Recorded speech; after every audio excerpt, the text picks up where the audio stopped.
Mtazamaji wa Yes Online, karibu katika siku nyingine ya kupeana taarifa mbalimbali ambazo zimetrend, zinazungumzwa ulimwenguni kote ama Afrika kama sio kwenye nchi yetu ya Tanzania.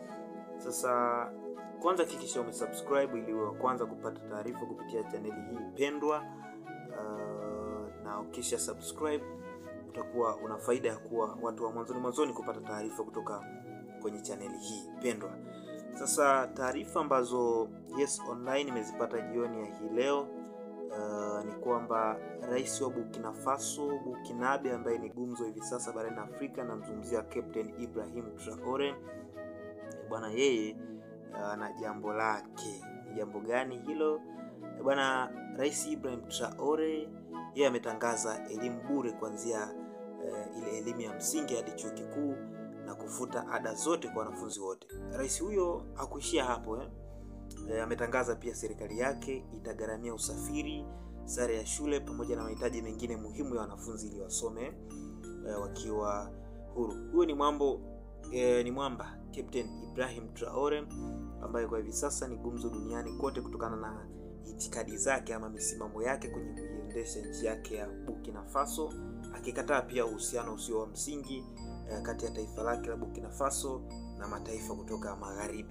Sasa ni jana pia kama sio juzi, alikataa rasmi ndoa za jinsia moja, iwe mwanamke kwa mwanamke ama mwanaume kwa mwanaume. Yeye anasema kwamba ndoa za aina hiyo ni kinyume na maadili ya Kiafrika. Ndio, ni kweli kabisa kwamba ndoa hizo ni kinyume na maadili ya Kiafrika. Rais Ibrahim Traore kiuhalisia ni rais wa kuigwa, rais ambaye ameonekana kuwa na msimamo, haogopi kifo. Mara kadhaa huwa anatishiwa kupinduliwa madarakani, kuuawa wakati mwingine, lakini yeye bado amesimama imara kutetea wananchi wa Burkina Faso ambao mara kadhaa wamekuwa wakikumbwa na changamoto, hususan yale masuala ya njaa na matatizo mengine ya kisiasa.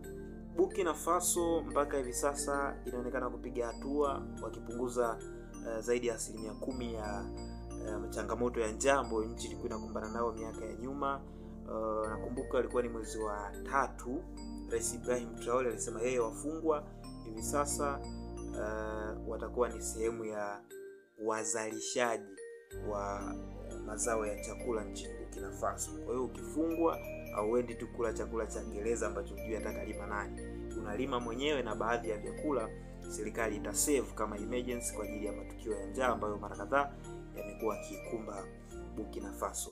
Naam, Ibrahim Traore Captain, rais wa kijeshi, ni miongoni mwa marais ambao kwanza umri wake ni mdogo, lakini pia ana maono ya mbali, akiwa na maono pengine ya kuifanya Burkina Faso iwe nchi imara, nchi inayojitegemea kiuchumi. Ni ngumu sana, lakini yeye binafsi anajitahidi kufanya hivyo. Ana maadui wengi sana Afrika bwana. Ukiwa kiongozi mzuri basi tegemea kupata maadui wengi sana. Alikuwepo hapa Tanzania the late JPM, alipata maadui wengi sana licha ya kwamba alikuwa anafanya kazi vizuri.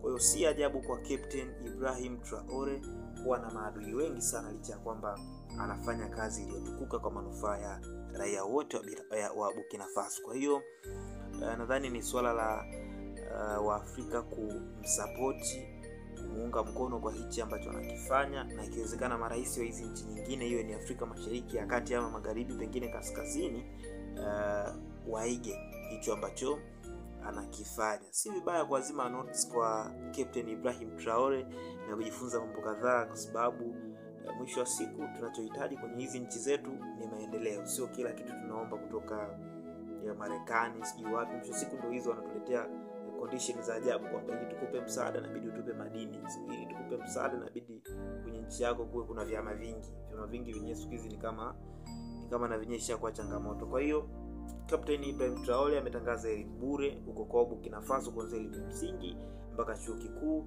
huku akiahidi kwamba atatoa free kwenye masuala mazima ya usafiri pamoja na sare za shule pamoja na yale mahitaji ya msingi kwa wale wanafunzi wa hizo level ambazo nimekutajia. Mimi ni Edbilly Gaston Dawala wa Yes Online.